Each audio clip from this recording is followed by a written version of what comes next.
আসসালামু আলাইকুম। আজকের ভিডিওতে কথা বলবো পুতুল বইটি নিয়ে। বইটি লিখেছেন হুমায়ুন আহমেদ। বইটি প্রকাশিত হয়েছে 1989 সালে এবং বইটিতে দেখানো হয়েছে প্রকৃতির প্রতি নিবিড় টান এবং গাছের প্রতি আবেগ, ভালোবাসা। এবং অন্যদিকে দেখানো হয়েছে দুটি অসহায়, সহায় সম্বলহীন শিশুর কি চমৎকার বেঁচে থাকা। গল্পটি মূলত পুতুল নামের এক ধনীর ছেলেকে নিয়ে, যার বয়স 11 বছর এবং সে হৃদরোগের জটিল সমস্যায় ভুগছে, যার ফলে বাইরের পরিবেশের সাথে তার খুব একটা পরিচিতি নেই। সবসময় মায়ের কড়া শাসন এবং একঘেয়েমি জীবনে তার একমাত্র সঙ্গী তাদের বাগানের দুটি কদম গাছ, যে গাছ দুটিতে ভীষণ শুঁয়োপোকা হয়, যার ফলে তার মায়ের ভীষণ অপছন্দ এই গাছ দুটি। তাই সে লোক ডেকে গাছ দুটি কেটে ফেলবে। গাছ দুটির জন্য পুতুলের ভীষণ মন খারাপ।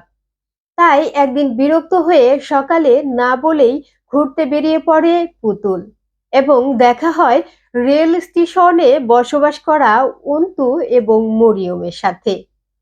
পুতুল তাদের সাথে মিশতে মিশতে খেয়াল করে পুতুলের সমবয়সী অন্তু জীবন সম্পর্কে অনেক কিছুই জানে এবং সে জানে কিভাবে জীবনকে উপভোগ করতে হয়। সকালের ট্রেনে পুতুল অন্তু ও মরিয়মের সাথে তার বাবার কাছে ময়মনসিংহ চলে আসে এবং আসার সময় ট্রেনে পুতুলের অনেক স্মৃতি জমা হয় এবং সে দেখে অন্তু ও মরিয়মের জীবন সংগ্রাম। পরের দিন যখন অন্তু ও মরিয়ম পুতুলকে তার বাড়িতে দিতে আসে, তখন পুতুলের বিশাল বাড়িটি দেখে মরিয়ম ও অন্তুর ভীষণ মন খারাপ হয়ে যায়।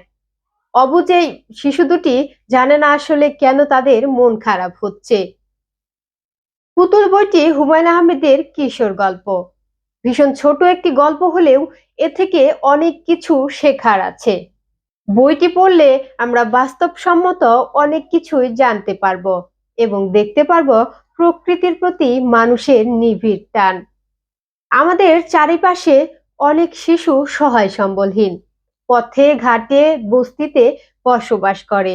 আমরা কখনো তাদের প্রতি খেয়াল করি না, বরং আমরা আমাদের জীবনে যত আছে আমরা আরো তত বেশি চাই, সন্তুষ্ট নই আমরা আমাদের যা আছে তা নিয়ে।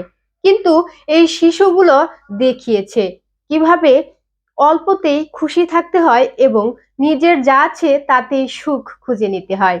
তাই ভিডিওটি ভালো লাগলে এবং বইটি ভালো লাগলে অবশ্যই লাইক, কমেন্ট, শেয়ার করতে ভুলবেন না। দেখা হবে পরবর্তী কোনো ভিডিওতে। Till then take care. আল্লাহ হাফেজ।